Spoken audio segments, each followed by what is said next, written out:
आज की सबसे बड़ी न्यूज नेपाल और भारत को लेकर आ रही है और इस वीडियो में हम डिस्कस करेंगे कि किस तरह से भारत की सरकार लगातार कोशिश कर रही है कि नेपाल के साथ जो हमारे संबंध हैं वो इसी तरह से दोस्तीपूर्ण संबंध रहें। और जो भारत और नेपाल का ऐतिहासिक रिश्ता है, जो दोनों देशों का बहुत ही लंबा इतिहास है, उसको देखते हुए भारत और नेपाल के बीच गहरे संबंध रहें और दोनों देश एक साथ मिलकर आगे बढ़ते रहें। लेकिन सामने से नेपाल की सरकार लगातार भारत से उलझने की कोशिश कर रही है और एक के बाद एक ऐसे स्टेप उठा रही है जिससे भारत और नेपाल के संबंध और भी ज्यादा बिगड़ सकते हैं। और इस बार भी नेपाल द्वारा एक ऐसा कदम उठाया गया है जिससे भारत और नेपाल के रिश्ते और भी बिगड़ सकते हैं। इसके साथ ही हम इस वीडियो में ये भी चर्चा करेंगे कि किस तरह से आज की डेट में नेपाल की जो पॉलिटिकल लीडरशिप है, जो वहाँ के पॉलिटिकल लीडर्स हैं, वो भारत को एक एनिमी की तरह ट्रीट कर रहे हैं। चाइना के इशारों के ऊपर भारत के साथ ऐसा बर्ताव कर रहे हैं कि भारत उनका दुश्मन हो और ये साबित करने की कोशिश कर रहे हैं कि नेपाल की भारत के साथ कोई भी हिस्ट्री नहीं है और नेपाल और भारत का कोई भी इतिहास नहीं है, ना ही इतिहास में नेपाल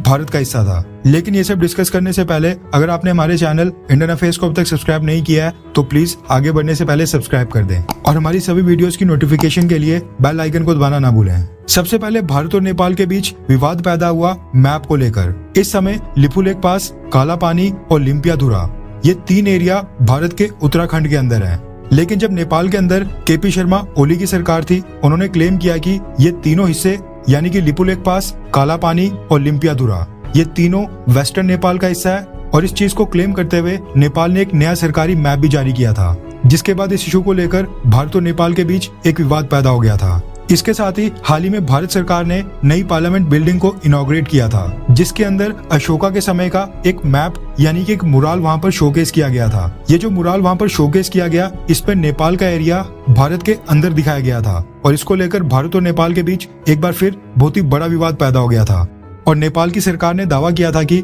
भारत की सरकार अखंड भारत को दोबारा से खड़ा करना चाहती है और ये मैप ये दर्शाता है कि भारत अखंड भारत में नेपाल को भी शामिल करना चाहता है। अब जब भारत और नेपाल के बीच ये विवाद पैदा हुआ, उसके बाद नेपाल ने भी एक नया ग्रेटर नेपाल या फिर अखंड नेपाल का एक मैप जारी किया और उस अखंड नेपाल के मैप में भारत के सिक्किम, बिहार, वेस्ट बंगाल, उत्तराखंड और हिमाचल प्रदेश के कई सारे एरिया को नेपाल ने अखंड नेपाल के अंदर शामिल किया। अब यहाँ तक तो चलो ठीक था। अब नेपाल ने भारत की सभी हिंदी मूवीज को नेपाल में बैन कर दिया है, ठीक उसी तरह जिस तरह से आज की डेट में पाकिस्तान के अंदर भारत की मूवीज पूरी तरह से बैंड है। रिपोर्ट्स निकल कर आ रही हैं कि नेपाल की राजधानी काठमांडू के मेयर ने भारत की हिंदी फिल्म्स की मूवी की स्क्रीनिंग वहां पर पूरी तरह से बैन कर दी है और ये फैसला लिया गया आदि पुरुष मूवी के कारण। आदि पुरुष मूवी के बारे में तो आपको पता होगा, रामायण से इंस्पायर्ड आदि पुरुष मूवी हाल ही में भारत में रिलीज हुई थी। अब इस मूवी को लेकर भारत के अंदर भी काफी कंट्रोवर्सी हुई है और लोगों का कहना है कि इस मूवी में काफी साधारण से बहुत ही चीप डायलॉग्स का इस्तेमाल किया गया है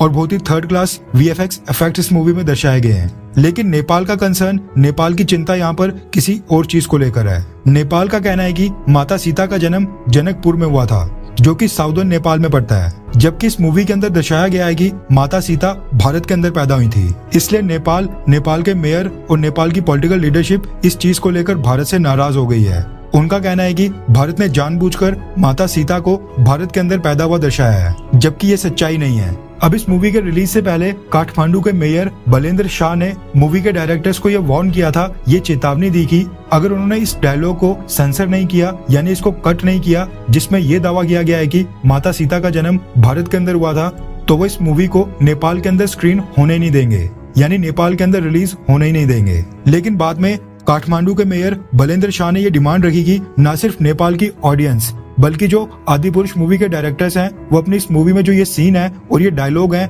जिसमें ये दावा किया गया है कि माता सीता भारत के अंदर पैदा हुई हैं, इसको न सिर्फ नेपाल की ऑडियंस के लिए सेंसर करें बल्कि दुनिया भर में और भारत में भी जहाँ जहाँ पर ये मूवी रिलीज हो रही है वहाँ पर भी सीन को कट करें, इस डायलॉग को कट करें। उसके बाद ही आदि पुरुष मूवी को नेपाल के अंदर रिलीज होने दिया जाएगा। अब ऑब्वियस सी बात है कि नेपाल को इतनी बड़ी मार्केट तो है नहीं कि आदि पुरुष के जो डायरेक्टर्स हैं वो नेपाल की सरकार की बात मान ले और नेपाल के मेयर की बात मान ले। उन्होंने क्या किया कि उन्होंने जो मूवी नेपाल के अंदर रिलीज होनी थी उस वर्जन में तो कट लगा दिया, लेकिन जो मूवी यानी कि जो वर्जन भारत और वर्ल्ड वाइड रिलीज हो रहा है उसमें अभी भी यही डायलॉग है कि माता सीता भारत के अंदर पैदा हुई थी। और ये चीज नेपाल के मेयर बलेंद्र शाह को बिल्कुल भी पसंद नहीं आई और उन्होंने ये फैसला किया है कि इस चीज के खिलाफ विरोध करते हुए, यानी इस चीज का प्रोटेस्ट करते हुए, न सिर्फ Adipurush movie Kathmandu municipality area में पूरी तरह से बैन होगी, बल्कि इसके बाद अब कोई भी भारत की मूवी यानी कोई भी हिंदी बॉलीवुड मूवी नेपाल के अंदर रिलीज नहीं होगी। और ये फैसला पिछले कल यानी मंडे से नेपाल के अंदर लागू हो गया है।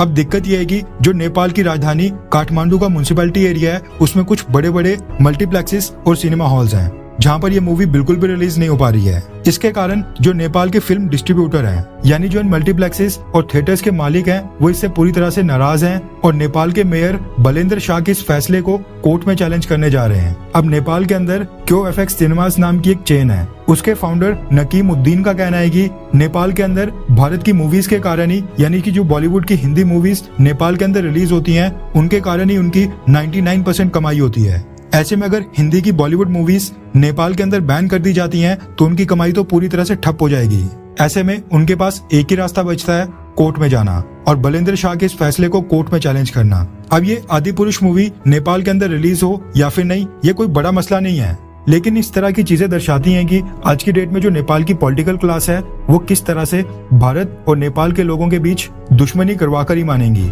और उनके इस तरह के फैसले से भारत और नेपाल दोनों देशों के बीच जो पीपल टू पीपल कनेक्शन है, वो और भी खराब होगा। अब नेपाल की तरफ से इस तरह के फैसले आ रहे हैं, लेकिन अगर आप भारत की तरफ से देखेंगे तो आज भी भारत नेपाल के लोगों के लिए भारत के अंदर वीजा फ्री एक्सेस देता है। लाखों नेपाल के सिटीजन्स, नेपाल के लाखों लोग भारत के अंदर जॉब कर रहे हैं, भारत के अंदर बिजनेस कर रहे हैं और भारत के अंदर कमाई करके वो अपने देश नेपाल वापस ले जाते हैं। इसके अलावा टूरिज्म भी भारत की तरफ से नेपाल की अर्थव्यवस्था में एक बहुत ही बड़ा योगदान देता है। भारत से लाखों टूरिस्ट हर साल नेपाल के अंदर जाते हैं, जिससे नेपाल की काफी ज्यादा कमाई होती है। इसके साथ ही अगर हम ट्रेड और बिजनेस की बात करें तो भारत ने नेपाल के साथ ऐतिहासिक रिश्ते होने के नाते बिजनेस और ट्रेड में भी नेपाल को काफी सारे बेनिफिट्स दिए हुए हैं। लेकिन इसके बावजूद नेपाल की जो पॉलिटिकल लीडरशिप है, जो कि चाइना के पेरोल पे दिखाई देती है, वो आज भी भारत के साथ उलझने का कोई भी मौका नहीं छोड़ रही है। खैर, वैसे भारत की सरकार को यानी मोदी सरकार को नेपाल को सबक सिखाने के लिए किस तरह के स्टेप्स उठाने चाहिए, नीचे कमेंट करके अपनी राय जरूर बताएं।